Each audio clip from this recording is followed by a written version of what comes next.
Good day everyone, ako nga pala si Tristan and welcome back to my YouTube channel. And for today's video ay yung part 2 na nga on how to solve a Rubik's Cube gamit ang beginner method. So tara!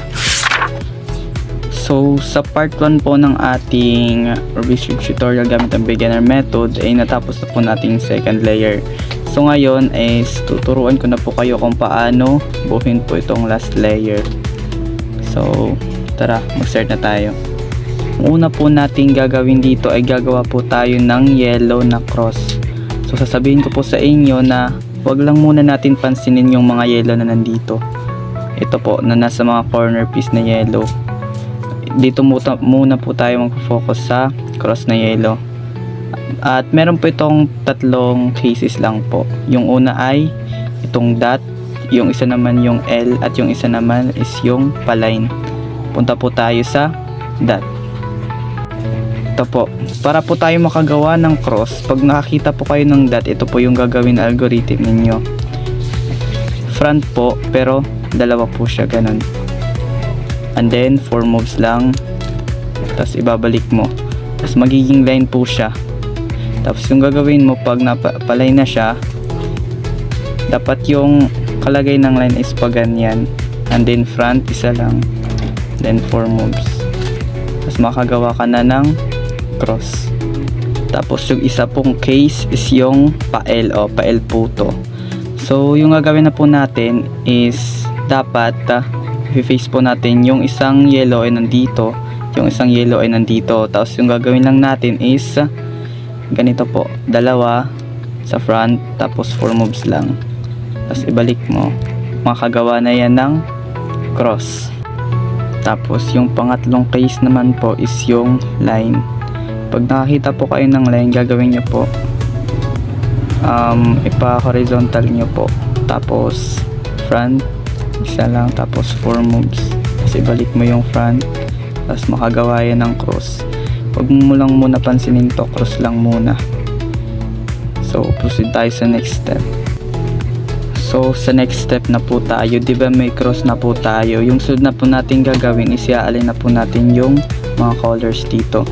Yung una po natin gagawin is hanapin natin kung ilang ilan na ba yung nagmamatch. For example, ito po blue, pero ito hindi. So isa lang yung nagmamatch. So yung gagawin natin is ito-turn lang natin yung Rubik's Cube kahit saan hanggang sa maging dalawa yung nagmamatch na color. Yan. Ito hindi po nagmamatch, pero ito match na po siya, at ito match na po. Diba minatch na match natin hanggang sa maging dalawa lang po yung case dito. Yung isang case, ito po yung match, tapos ito yung match, tapos yung isa namang case match dito, at yung sa likod yung match. So dito muna tayo sa ganitong case. Pag ganitong case yung gagawin mo, ganyan dapat yung kalagay, yung isang match ay nandito at yung isang match ay nasa likod. Tapos ito lang yung gagawin mo na algorithm: R, U, R prime, U, R, U dalawa, tapos R prime, tapos U. Then there you go, ma-match mo na po siya dito. So okay po, yung isa naman pong case is yung nagmamatch is magka-opposite po. Ito po nagmamatch po dito at nagmamatch po dito. Pag ganito naman pong case, dapat yung kalagay ng Rubik's Cube is ganito, match dito at sa likod yung match, at dito naman yung hindi, at dito naman yung hindi.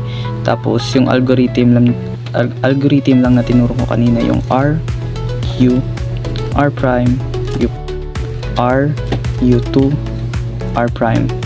Then pag maging ganyan na, magiging nung kanina, ganyan.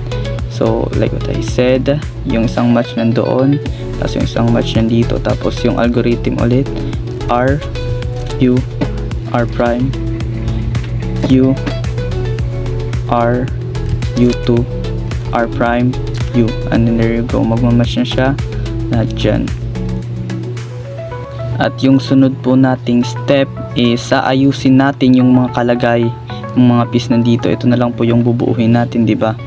So titingnan po natin kung tama na ba yung kinalalagyan niya. For example, ito po yellow, orange, tapos blue, green. So hindi siya tama. Tapos ito po, yellow, red, tapos blue, so hindi siya tama. Yellow po dito, green, wala pong green, red, so hindi rin siya tama. Yellow po dito, green, pero hindi po green dito, so hindi siya tama. So yung gagawin po natin is kahit saan, ito pong algorithm, gawin nyo po ito kahit saan. Ganyan.